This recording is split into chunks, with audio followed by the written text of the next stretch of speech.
The cargo ship UES Meridian drifted through the cold darkness of space like a dead fish floating in an endless ocean. Lieutenant Jake Murphy pressed his face against the small porthole and watched the distant stars that seemed to mock him with their unreachable light. 3 days had passed since the ion storm had ripped through this sector of space and turned his ship into nothing more than a metal coffin. Jake wiped the sweat from his forehead and checked the life support readings again. The numbers had not changed in the last hour, and they still painted the same grim picture. Oxygen would last maybe 4 more days if he was lucky. The fusion core had taken a direct hit from the storm and now sat as useful as a paperweight in the engine room. Emergency power kept the lights on, and the air recycling, but that was about all. He had tried the emergency beacon for the 100th time that morning, but got the same result as always. Nothing. The storm had damaged the communications array so badly that he could barely pick up static from the nearest human outpost. Even if someone heard his distress call, they would need months to reach him at sublight speed. Jake would be long dead by then. The young engineer had always been good with his hands and better with machines than most people. He had spent the last 3 days crawling through every access panel and maintenance shaft on the ship trying to find some way to get the engines working again. The damage was just too severe. Half the power conduits had melted, and the main computer core had suffered cascade failures in multiple systems. Jake sat in his pilot chair and stared at the picture of Earth that hung on the wall next to his station. His father had given him that picture before his first assignment to the outer colonies. The old man had served in the Space Navy for 30 years and always said that no matter how far you traveled from home, you should never forget where you came from. Right now, Jake would have given anything to see those blue oceans and white clouds again. The proximity alarm suddenly broke the silence and made Jake jump in his seat.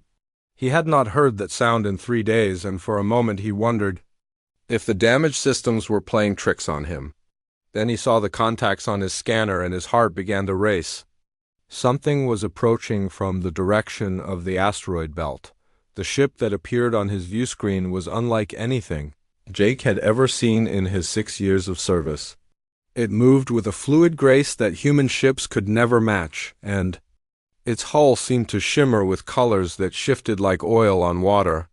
The vessel was about twice the size of his cargo hauler, but it looked more like a living creature than a machine. No hard edges or sharp angles marked its surface. Instead, everything flowed together in smooth curves that reminded Jake of a sea creature from Earth's deepest oceans. Jake tried to hail the unknown ship, but his damaged communications system could only send out weak signals. He was not even sure if the aliens could understand human transmissions. For several long minutes nothing happened, and Jake began to wonder if they had seen him at all. Then a new signal appeared on his console, and somehow the alien ship was talking to him. The voice that came through his speakers was strange and musical, with sounds that no human throat could make. Jake could not understand a single word, but the tone seemed curious rather than hostile. He responded in English and hoped that the universal translator protocols would work their magic. After a few minutes of back-and-forth communication, the alien voice began to sound more familiar. "Human vessel, this is Vorthak's ship, Wandering Star," the voice said with an accent that reminded Jake of wind chimes in a gentle breeze. "We detect your ship has damage. Do you require assistance?" Jake nearly laughed with relief. "This is Lieutenant Jake Murphy of the UES Meridian. My ship has suffered catastrophic damage and I have limited life support. I would be very grateful for any help you can provide." The alien ship moved closer and Jake could see more details of its construction. The hull was covered in patterns that looked almost like scales, and small lights pulsed along its surface in rhythmic waves. It was beautiful in a way that made his chest tight with wonder. This was his first contact with an alien species, and under any other circumstances he would have been excited beyond measure. "We will dock with your vessel, human Jake Murphy," the voice replied. "My name is Zenthka and I am captain of this ship. We are traders and explorers. We have heard stories of your species but have never met one of you before." Jake felt a mixture of excitement and nervousness as the alien ship maneuvered alongside his damaged vessel. He had no idea what to expect from first contact with the Vorthek, but he was running out of options. The docking procedure was surprisingly smooth, and Jake heard the soft hiss of the airlock ceiling as the two ships connected. When the inner door opened, Jake got his first look at a living alien. Xanthka stood about 7 feet tall with silver blue skin that seemed to glow with its own inner light. His features were humanoid but stretched and elongated in ways that made him look both ancient and elegant. 4 arms moved with fluid grace, and his large eyes held an intelligence that made Jake feel very small and very young. "Welcome aboard, human Jake Murphy," Xanthka said as he stepped into the cargo bay. "Your ship has suffered great damage, but you are alive, and that is what matters most." Jake led the alien captain through his disabled vessel and explained what had happened during the ion storm. Xanthka listened with obvious interest and asked many questions about human technology and ship design. His 3 companions moved through the ship with practiced efficiency and seemed to understand the damage better than Jake had hoped. "Your fusion core is beyond repair," Xanthka said after examining the engine room. But we can provide you with a temporary power source that will allow you to reach the nearest human outpost. However, we must ask for something in return." Jake felt his heart sink. He had nothing of value to trade except his personal belongings, and those would hardly interest an advanced alien species. "What do you need, Captain?" he asked. "We require your knowledge," Xanthka replied. "Our navigation systems have suffered damage from the same storm that crippled your ship. We understand human mathematics and engineering principles are quite different from our own. Perhaps you could help us repair our systems while we help you repair yours." Jake nodded eagerly. This was something he could do. "I would be honored to help you, Captain. Your people have saved my life, and I will do everything I can to repay that debt." Over the next several hours, Jake worked alongside the Vorthek crew to repair both ships. The aliens were skilled engineers, but they approached problems from completely different angles than humans did. Where they used organic solutions and fluid thinking, Jake applied rigid logic and mechanical precision. The combination proved to be remarkably effective. The Vorthek navigation computer was a living thing that grew and changed as it processed information. Jake had never seen anything like it, but he was able to trace the damage through its neural pathways and suggest repairs that the aliens had not considered. Meanwhile, the Vorthek crew installed a biomechanical power core in his ship that would provide enough energy to reach human space as they worked together. Jake learned about Vorthek culture and society. They were nomadic traders who had been traveling the galaxy for thousands of years. They had encountered dozens of species, but most had been hostile or indifferent to their presence. The Vorthek kept to themselves and avoided conflict whenever possible. "Your species is very young," Xanthka explained as they calibrated the new power core. "Most races we meet are either very aggressive or very isolated. You show curiosity about others and willingness to help strangers. This is rare in the galaxy." Jake felt a surge of pride at the compliment. "My father always taught me that the measure of a person is how they treat someone who can do nothing for them. I guess humans believe that kindness is its own reward." When both ships were repaired and ready to depart, Xanthka presented Jake with a small crystal that pulsed with inner light. "This is a communication crystal," the alien captain explained. "It will allow you to contact any Vorthek ship in the galaxy. We give these only to those we consider true friends." Jake accepted the gift with trembling hands. The crystal was warm to the touch and seemed to respond to his emotions. "Thank you, Captain. I will treasure this always." In return, Jake gave Xanthka his father's military service medal and a photograph of Earth taken from orbit. The alien studied both items with obvious fascination. "Your world is very beautiful, human Jake Murphy. Perhaps someday I will see it with my own eyes." As the two ships prepared to part ways, Jake felt a sadness that surprised him. In just one day, he had formed a friendship that felt deeper than relationships he had built over years with other humans. The Vorthek had not just saved his life, but had shown him that the galaxy was full of wonders and possibilities he had never imagined. "Safe travels, friend Jake Murphy," Xanthka said over the communication channel. May the stars guide you home. Jake watched the alien ship disappear into hyperspace and felt that his life had changed forever. The communication crystal lay warm in his palm, and he knew that this was just the beginning of something much larger than either of them could imagine. 5 years had passed since Jake Murphy's rescue by the Vorthik ship Wandering Star, and the story of that encounter had spread across the galaxy like ripples in a pond. The Vorthak were natural storytellers and traders who carried news from system to system along with their goods. In the cantinas and trading posts of 100 worlds, they told the tale of the human engineer who had saved their navigation systems and shown them kindness when he had nothing to gain. Jake himself had been promoted to commander and now served aboard the exploration vessel UES Discovery. His reputation as someone who could work with alien species had reached the highest levels of Earth command.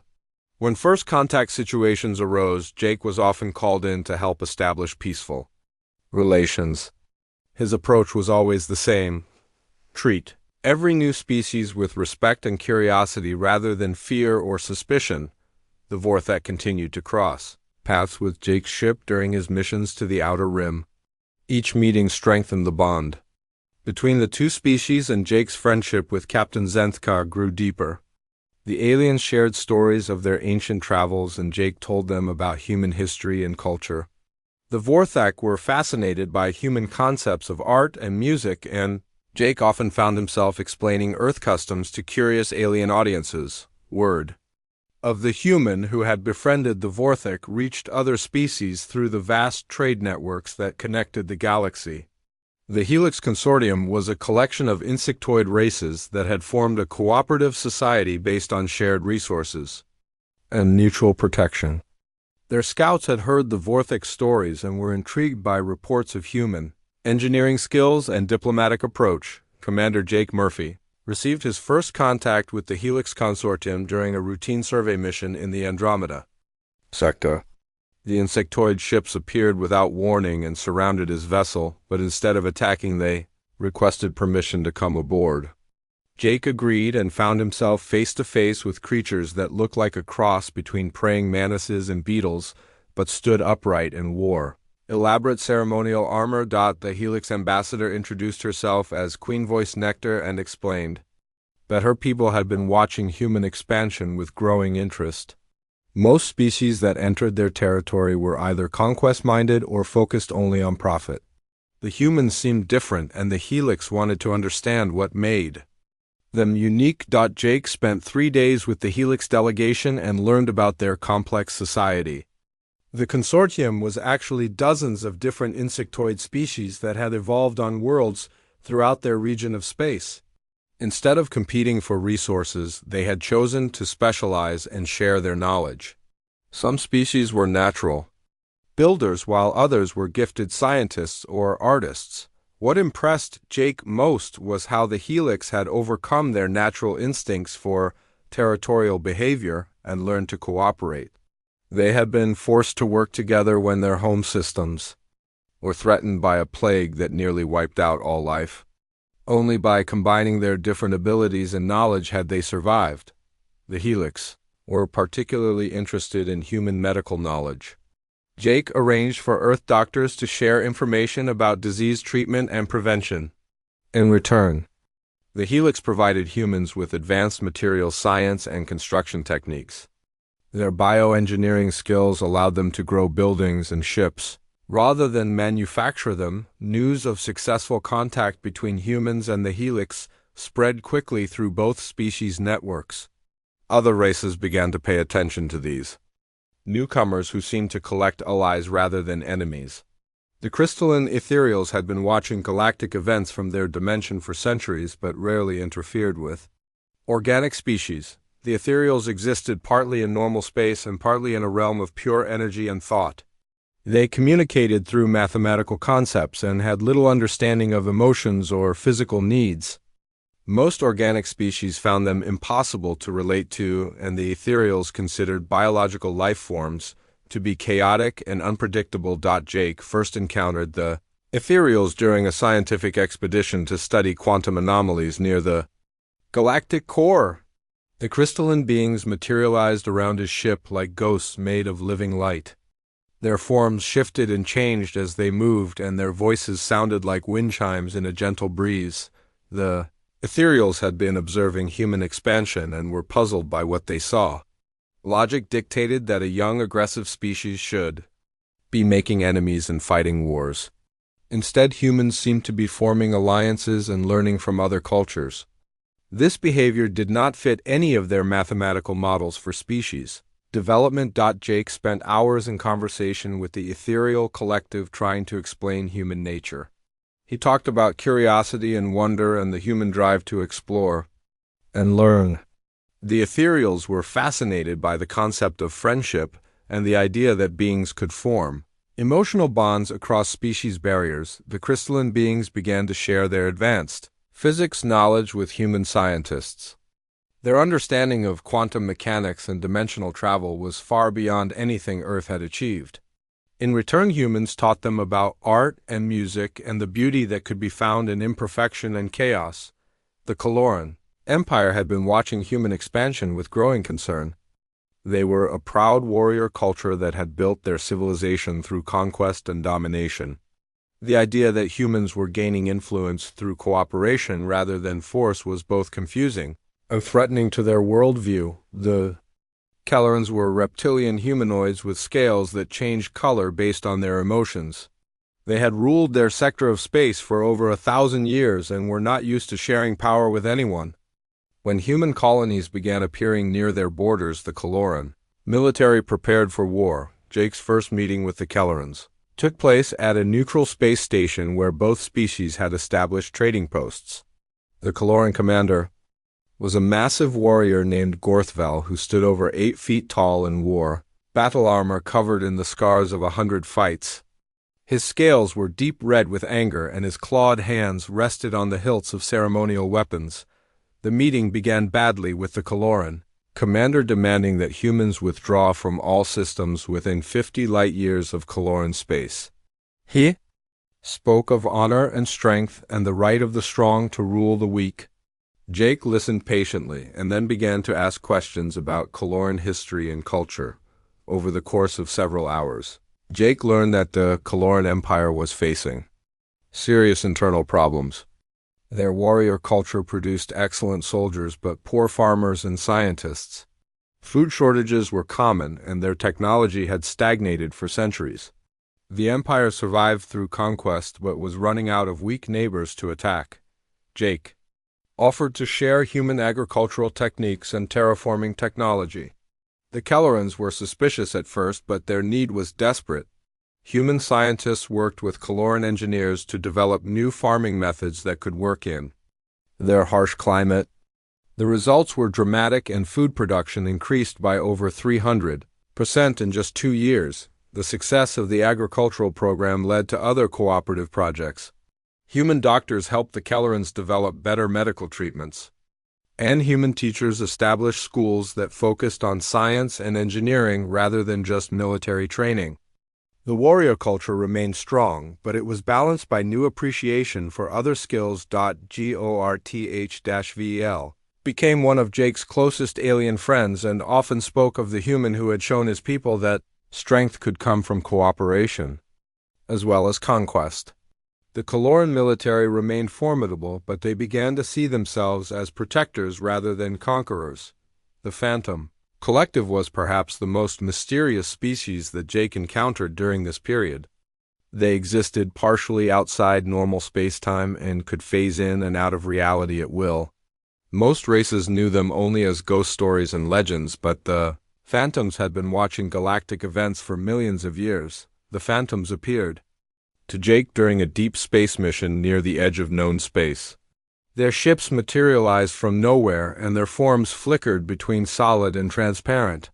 They spoke in whispers that seemed to come from inside his mind, and their words carried the weight of ancient wisdom. The Phantom Collective had seen thousands of species rise and fall throughout galactic history. Most followed predictable patterns of expansion, conquest, and eventual decline. The humans were different, and the Phantoms wanted to understand what made them unique. Jake found the Phantoms difficult to relate to at first. They saw time as a river that flowed in all directions and often spoke of events that had not yet happened. Their perspective was so vast that individual lives seemed meaningless to them. Yet they were drawn to human concepts of hope and determination. The phantoms began to share glimpses of possible futures with human scientists. They showed timelines where humanity spread across the galaxy and others where the species destroyed itself through war or environmental disaster. The knowledge was both inspiring and terrifying, but it helped humans make better choices about their development. In return, humans taught the phantoms about the value of individual experience and the importance of living in the present moment. The ancient beings had become so focused on the vast sweep of history that they had forgotten what it meant. 20 years had passed since Jake Murphy's first encounter with the Vorthak, and the galaxy had changed in ways that no one could have predicted. Admiral Jake Murphy now commanded the Frontier Defense Fleet from his flagship, the UES Defiant, and humanity had established over 60 colonies in the outer systems. The network of alliances that had grown from a simple act of kindness had become the foundation of galactic civilization. The human colonies thrived under the protection of their alien allies. Vorthak traders brought exotic goods from distant worlds, while Helix engineers helped build cities that seemed to grow from the ground like living things. Ethereal scientists shared knowledge that advanced human technology by centuries, and Kaloran warriors stood guard at the borders of human space. The Phantom Collective watched over everything from their dimensional realm and warned of dangers that might threaten the growing alliance. Jake often stood on the observation deck of his flagship and marveled at how much had changed.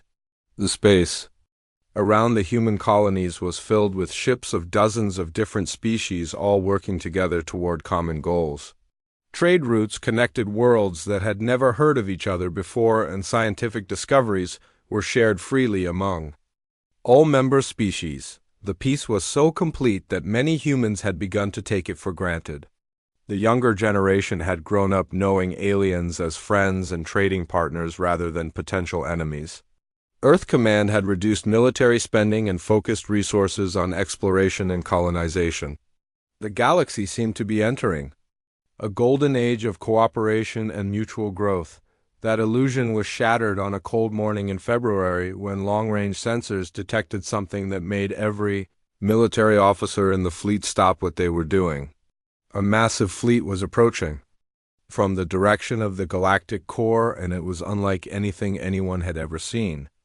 The sensor readings showed thousands of ships moving in perfect formation and heading directly toward human space. Jake was in his ready room, reviewing colony reports, when his communications officer burst through the door with a face as white as paper. "Admiral, you need to see this right away," she said as she activated the main display screen. "Long-range sensors have detected an enormous fleet approaching from the galactic core. The computer estimates over 50,000 ships, sir." Jake felt his blood turn to ice as he studied the sensor data. The approaching fleet was organized into battle groups with clear military formations. The ships were of designs that the computer did not recognize, but their energy signatures suggested weapons technology far beyond anything in the Alliance database. This was not a trading fleet or exploration mission. This was an invasion force. Emergency alerts went out to all human colonies and allied worlds within hours. The response was immediate and coordinated. Vorthak scouts raced ahead to gather intelligence, while Helix engineers began converting civilian ships into makeshift warships. Ethereal scientists worked around the clock to develop new defensive technologies, and Kaloran warriors prepared for the largest battle in their history. The intelligence reports that came back from the advanced scouts painted a terrifying picture. The approaching fleet belonged to something called the Dominion, which was an alliance of 12 different species that had spent centuries conquering and enslaving other races. They had been watching human expansion from the shadows and had decided that humanity and their allies posed a threat to their plans for galactic domination. Jake studied the enemy fleet composition with growing dread. The Dominion had ships that could crack planets like eggs and weapons that could burn the atmosphere off entire worlds. They had bioweapons that could kill every living thing on a planet and reality warping devices that could tear holes in the fabric of space itself. Their technology was specifically designed to counter everything they had learned about human and allied capabilities. The worst part was the numbers. Even with all their allies, the human defense fleet numbered less than 3,000 ships.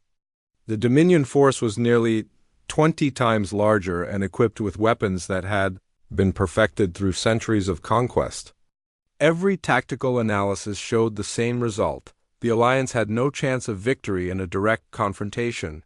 Earth Command held emergency sessions that lasted for days as military leaders and politicians debated their options. Some argued for immediate retreat to the Sol system where Earth's orbital defenses might give them a chance. Others wanted to make a stand at the outer colonies and try to slow the Dominion advance. All of the options were desperate, and most would only delay the inevitable. Jake found himself at the center of the debate as the most experienced officer in dealing with alien species. His reputation as the architect of the Galactic Alliance gave weight to his opinions, but even he could see no way to victory against such overwhelming odds. The Dominion had studied human tactics for decades and knew exactly how to counter every strategy the Alliance might use. The evacuation of the outer colonies began within a week of the first intelligence reports. Millions of humans and their alien friends fled toward the inner systems as the Dominion fleet drew closer. The scenes at the spaceports were heartbreaking as families were separated and entire communities abandoned homes they had built over generations. Jake watched the evacuation from his flagship and felt the weight of responsibility crushing down on him. These people had trusted him and followed him to the stars because they believed in the dream of peaceful coexistence. Now that dream was crumbling before an enemy that saw kindness as weakness and cooperation as a disease to be eliminated. The Dominion fleet was still 3 weeks away when Jake received a priority message from Earth Command. The orders were simple and devastating. All frontier forces were to fall back to the Sol system immediately. The outer colonies were to be abandoned, and the entire defense fleet was to concentrate around Earth for humanity's last stand. Jake stared at the orders for a long time before calling his senior staff together. The meeting was held in the main briefing room of the UES Defiant, and the faces around the table showed the strain that everyone was feeling. These were good people who had dedicated their lives to protecting humanity and its allies, but they all knew they were facing an impossible situation.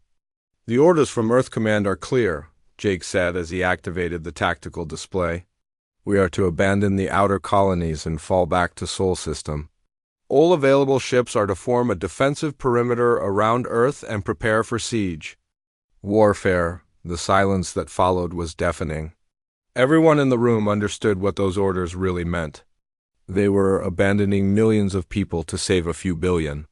The colonies would be left defenseless, and the Dominion would slaughter everyone they found. It was a choice between certain death for some and probable death for all. Captain Lisa Brooks was the first to speak. She was Jake's oldest friend and had served with him since his days as a lieutenant. "Admiral, with respect, those orders are asking us to abandon everything we've built out here.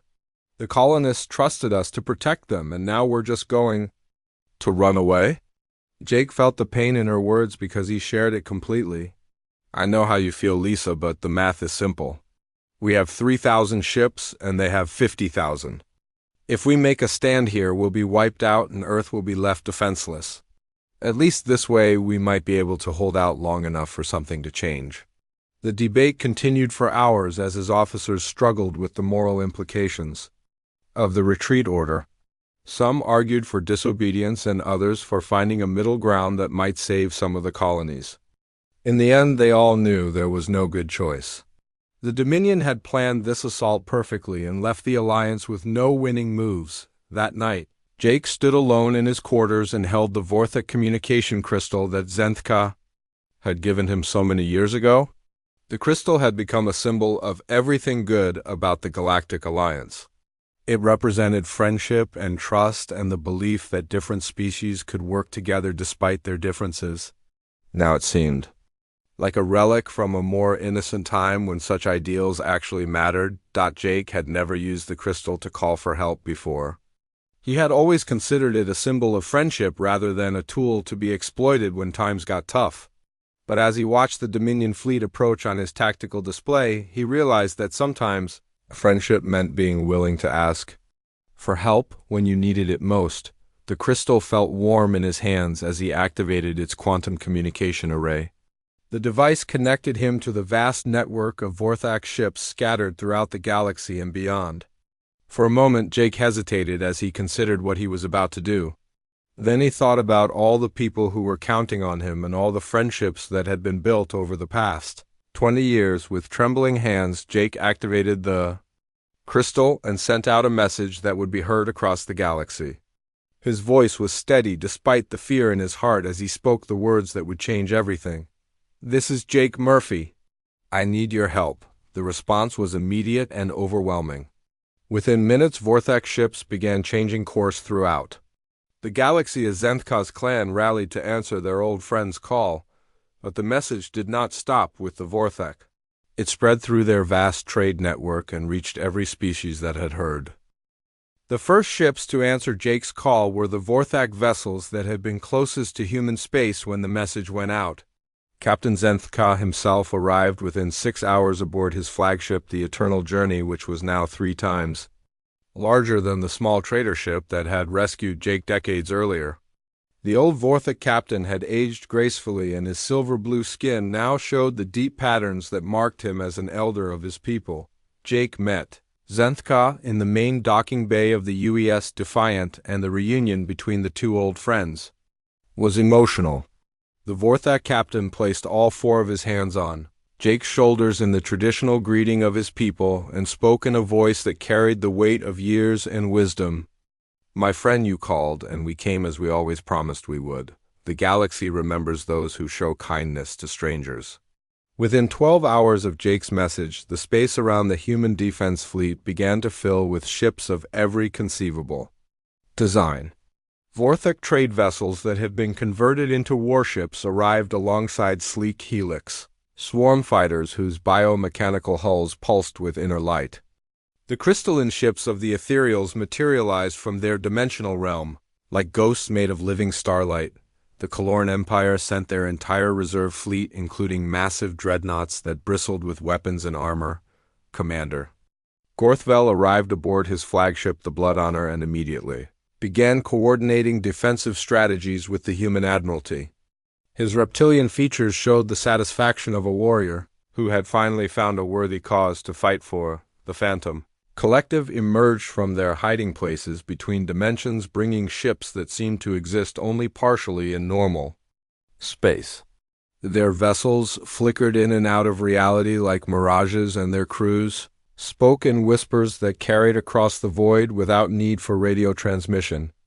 They had been watching this moment approach for centuries and were finally ready to take action, but the response went far beyond the species that Jake had personally encountered. The message had spread through the vast networks that connected the galaxy and reached civilizations that humanity had never heard of. The ancient gardeners who had been tending the galaxy for millions of years sent ships that looked like living trees with branches that sparkled with weapon systems. The Star Weavers arrived with vessels that were actually living creatures bred for war across cosmic distances. These massive beings could survive in the vacuum of space, and their thick hides were resistant to most conventional weapons. They communicated through song, and their harmonious voices created a symphony that could be heard throughout the fleet. Species after species continued to arrive as word of the gathering spread. The builders sent ships that could reshape themselves for any mission, while the Seekers brought vessels equipped with the most advanced sensor arrays in the galaxy. The Harmony brought ships that could merge together into larger constructs, and the Unity sent vessels crewed by hive minds that could coordinate perfectly in battle. Jake stood on the bridge of his flagship and watched the tactical display as more contacts appeared every hour.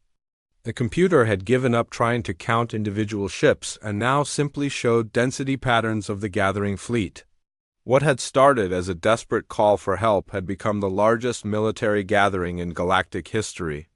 the diversity of the Allied fleet was both its greatest strength and its biggest challenge. Ships designed by dozens of different species using completely different technologies and tactics were trying to work together as a unified force. Communication protocols had to be established and command structures needed to be created almost from scratch. Jake found himself in the strange position of commanding forces that he barely understood. The ethereal ships existed partially outside normal spacetime and could phase through solid matter at will. The phantom vessels could become completely invisible and strike from unexpected angles. The living ships of the Starweavers could heal damage in real time and adapt to enemy weapons. The Vorthek served as natural coordinators for the diverse fleet since their trading networks had given them experience working with many different species. Zenthka became Jake's unofficial deputy commander and helped translate orders between species that had never worked together before. The old captain's diplomatic skills proved as valuable as his military experience. As the Allied fleet continued to grow, the Dominion advanced scouts finally detected the massive gathering and reported back to their commanders. The enemy fleet that had been so confident in their overwhelming numerical advantage suddenly found themselves facing something they had never encountered before. For the first time in their long history of conquest, the Dominion was outnumbered. The Dominion commanders held emergency councils as they tried to understand what they were facing. Their intelligence had told them to expect resistance from a small alliance of primitive species, but the fleet gathering near human space included some of the oldest and most powerful civilizations in the galaxy.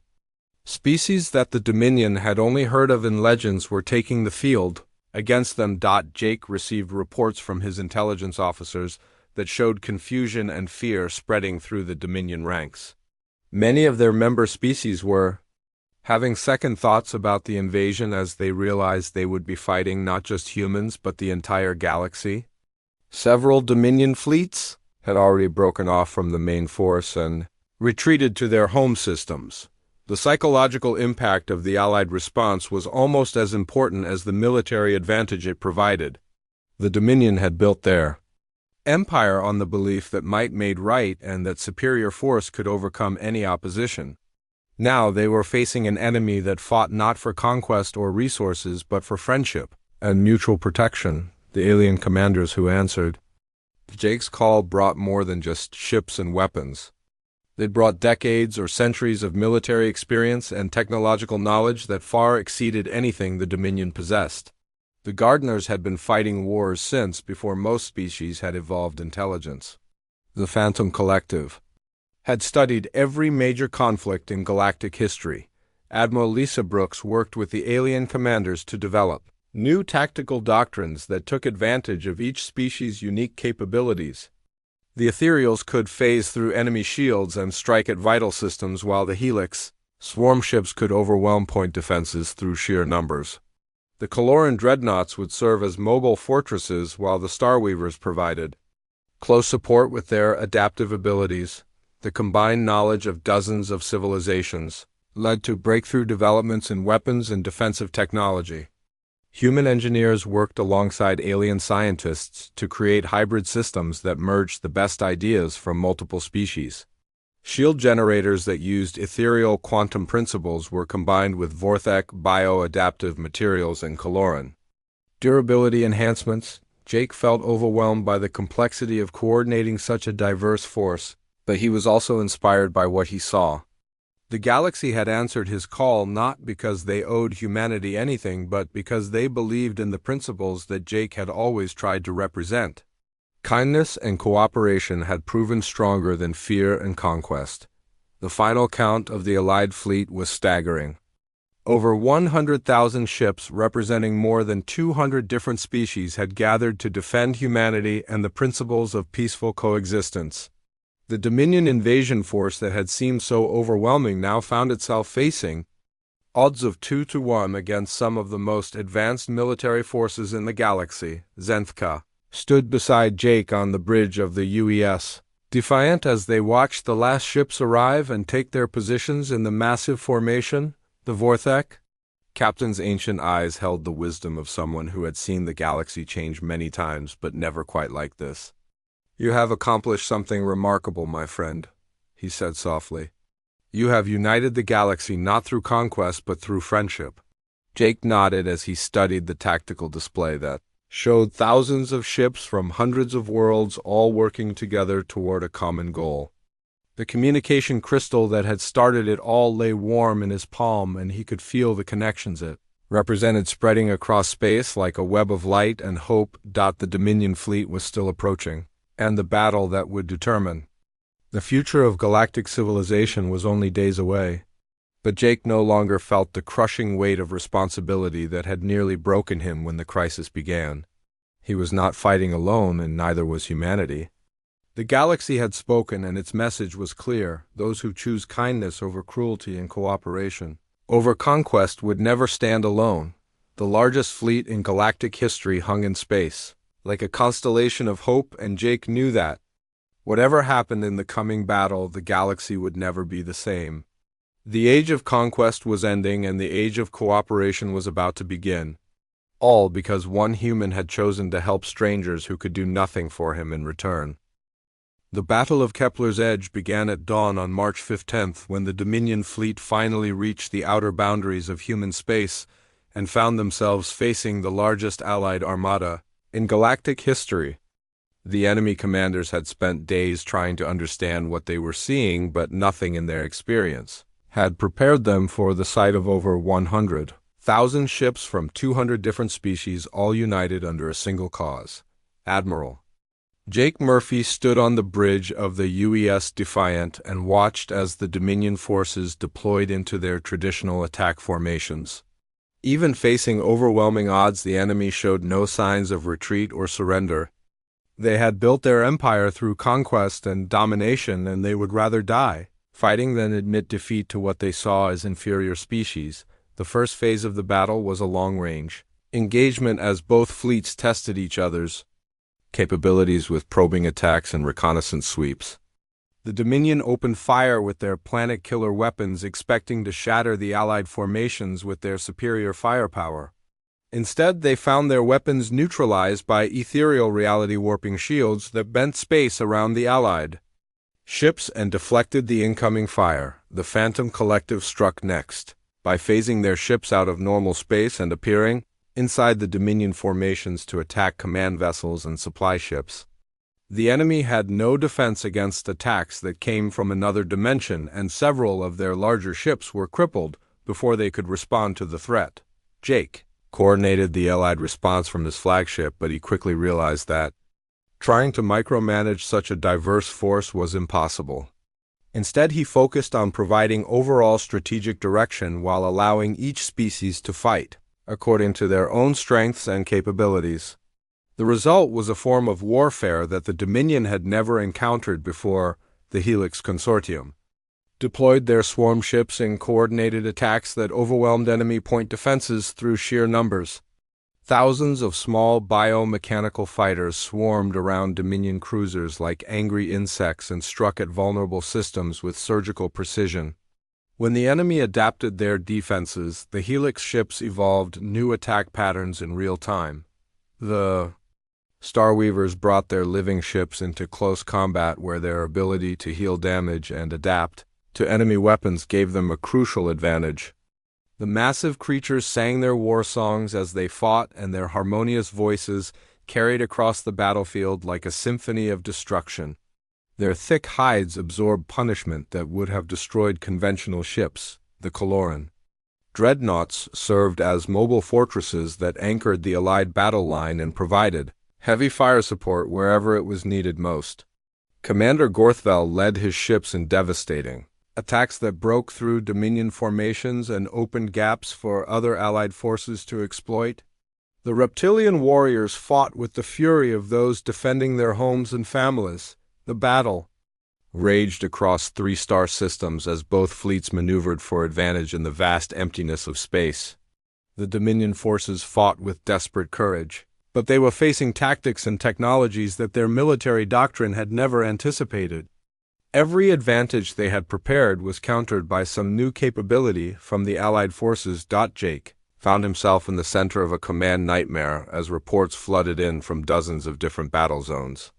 The diversity that made the Allied fleet so powerful also made it almost impossible to coordinate effectively. Species that had never fought together struggled to work as a unified force while maintaining their own unique fighting styles. The turning point came when a group of Dominion battleships broke through the Allied line and made a direct attack on Jake's flagship. The UES Defiant was heavily damaged in the first exchange of fire, and Jake watched helplessly as his ship's shields failed, and the hull began to buckle under the enemy assault. In that moment of crisis, dozens of Allied ships moved to protect the human admiral without being ordered to do so. Vortha cruisers interposed themselves between the Defiant and the enemy fire while ethereal vessels phased through space to strike at the attacking ships. Kaloran warriors charged into the enemy formation with weapons blazing, and Starweavers sang their death songs as they absorbed punishment meant for Jake's ship. The sacrifice of the Allied crews protecting Jake became a symbol that rallied the entire fleet. The sight of so many different species risking their lives to save a human commander proved that the bonds between the Allies were stronger than any military doctrine or tactical advantage. They were not just fighting together, but truly fighting for each other. Zen Fa's voice crackled over the communication system as his ship took heavy damage while shielding the Defiant from enemy fire. "You taught us that no one fights alone, Jake Murphy," the old Vorthok captain said as his ship's hull glowed with the heat of repeated hits. "Today we prove that lesson to the galaxy." The Allied fleet surged forward with renewed determination as every species fought not just for their own survival, but for the principles that Jake had always represented. The gardeners emerged from their ancient slumber and brought weapons that had been dormant for millions of years. The Unity coordinated attacks with hive-mind precision, while the builders reshaped their vessels in real time to counter enemy tactics. The Dominion line began to crack under the pressure of attacks that came from every direction and used technologies they had never seen before. Their carefully planned assault was falling apart as they faced an enemy that refused to follow any known patterns of warfare. Several Dominion fleets broke off from the main battle and began retreating toward their home systems. The final phase of the battle was a running fight as the remaining Dominion forces tried to escape the trap they had walked into.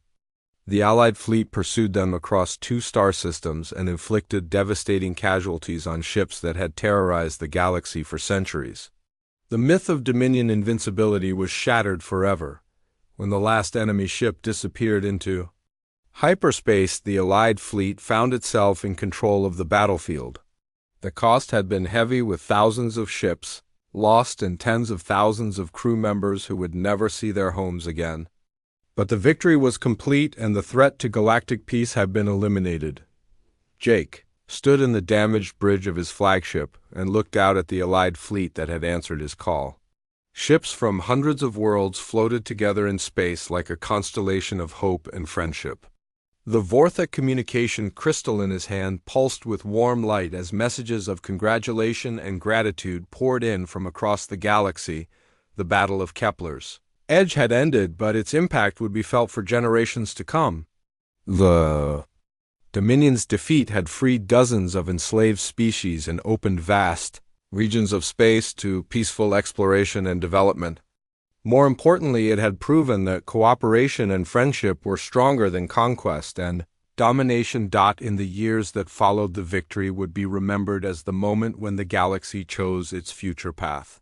The Jake Murphy Institute for Interspecies Relations was established to train diplomats and peacekeepers from every Allied world. The principles that had guided one human engineer became the foundation for a new age of galactic civilization. The Vortha crystal that had started it all was preserved in the Institute's museum as a reminder that the greatest technologies were sometimes the simplest ones. Friendship, trust, and the courage to help strangers in need had proven more powerful than any weapon or warship. Jake himself retired from active military service but continued to work as a special advisor on interspecies relations.